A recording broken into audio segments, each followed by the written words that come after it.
warahmatullahi wabarakatuh. Selamat pagi menjelang siang saya ucapkan kepada teman-teman yang perkenalkan kami dari kelompok 5. Saya Nur Fatimah. Di sini saya akan memandu jalannya hasil sekaligus sebagai pemateri ke-1. Saya sudah sebagai pemateri kedua. Di sini kami akan memaparkan materi mengenai topik khusus pengukuran kinerja. Terima kasih kepada Ibu SPDSI yang telah memberikan kesempatan kami untuk memaparkan materi pada hari ini. Baiklah, langsung saja ke materi yang pertama.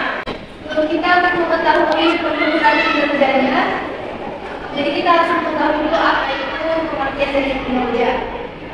Kinerja adalah gambaran mengenai tingkat pencapaian pelaksanaan suatu kegiatan program atau kebijaksanaan dalam mewujudkan sasaran, tujuan, isi dan visi organisasi yang tertuang dalam perusahaan skema strategis suatu organisasi.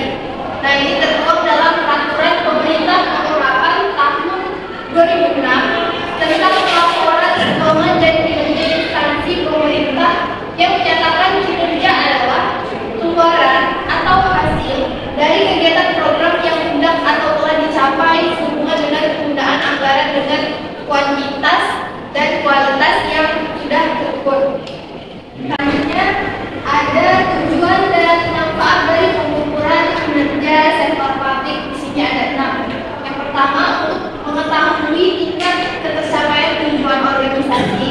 Yang kedua, menyediakan sarana pembelajaran pegawai. Yang ketiga, memperbaiki kinerja pada periode sebelumnya. Yang keempat, memberikan pertimbangan yang sistematik dalam membuat keputusan reward dan punishment. Yang kelima, ada memotivasi pegawai. Dan yang keenam, ada menciptakan akuntabilitas publik. Oke, selanjutnya. Nah, setelah mengetahui tujuan dan manfaatnya, kita harus juga tahu mengetahui elemen pokok pengukuran kinerja. Di sini ada 4. Yang pertama, untuk menetapkan tujuan dan sasaran dan strategi organisasi. Jadi, untuk kinerja kita harus tahu dan harus menetapkan tujuan terlebih dahulu, kemudian sasarannya dan strategi organisasi yang dijalankan pada organisasi. Yang kedua, merumuskan indikator dan ukuran kinerja. Yang ketiga, mengukur tingkat tercapaian tujuan dan sasaran organisasi. Nah, yang terakhir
surat kinerja. Kendalanya ada 4. Yang pertama tujuan organisasi bukan memaksimalkan data.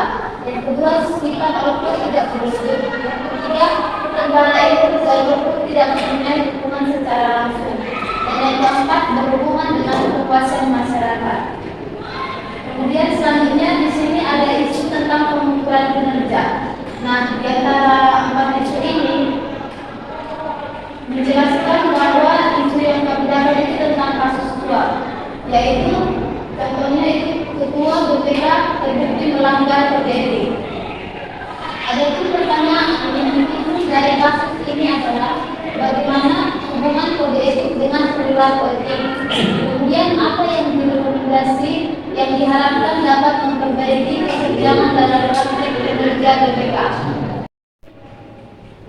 BPK memiliki kode etik, tapi penegakan hingga punishment tidak berjalan dengan baik. Instrumen pengawasan internal yang dimiliki oleh BPK gagal menjalankan fungsinya sehingga kasus suap yang melibatkan auditor BPK selanjutnya terulang.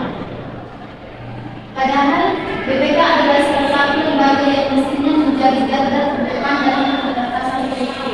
Berdasarkan tujuan pembahasan ini untuk menginovasi upaya penegakan etika profesional untuk meningkatkan kualitas pengelolaan keuangan negara serta kinerja BPK. Dalam kasus ini dapat dikatakan bahwa pemirsa BPK dituntut untuk memenuhi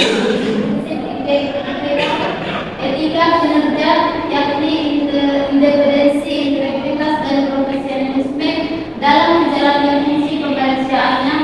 Profesionalisme BPK diwujudkan melalui praktek statisme yang selalu menerapkan questioning dan mengutamakan pertimbangan profesional. Sekian dari pemaparan kami, dan jika ada yang kurang jelas atau ada yang ingin didiskusikan, kami berikan 2 pertanyaan. Teman-teman yang ingin bertanya silakan perkenalkan diri dan dari kelompok yang mana. Ya, Amen.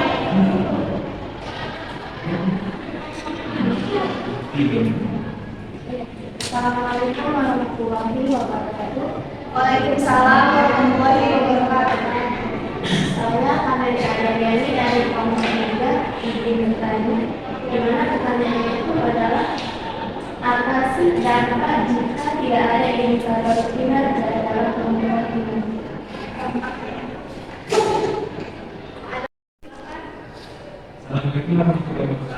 Waalaikumsalam warahmatullahi wabarakatuh. Dan saya, apa saja yang dapat mengindikasikan menjadinya kinerja dapat dikatakan berhasil dalam sebuah organisasi?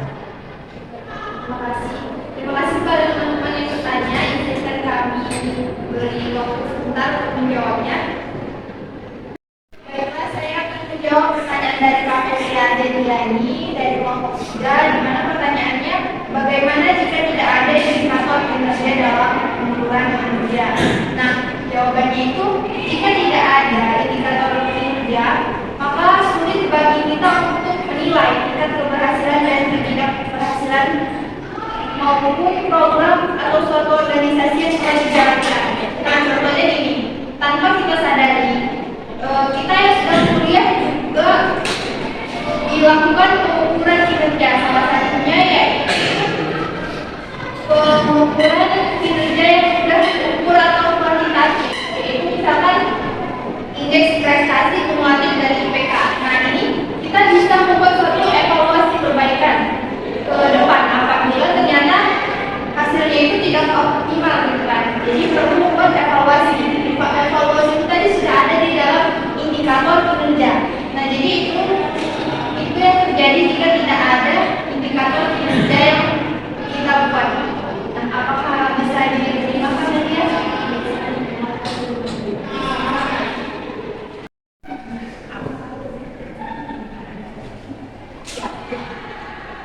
Baiklah, saya akan menjawab pertanyaan dari Bapak Trianto, yang mana pertanyaannya apa saja dapat mengindikasikan manajemen kinerja dapat dikatakan berhasil dalam sebuah organisasi. Yang pertama itu menurut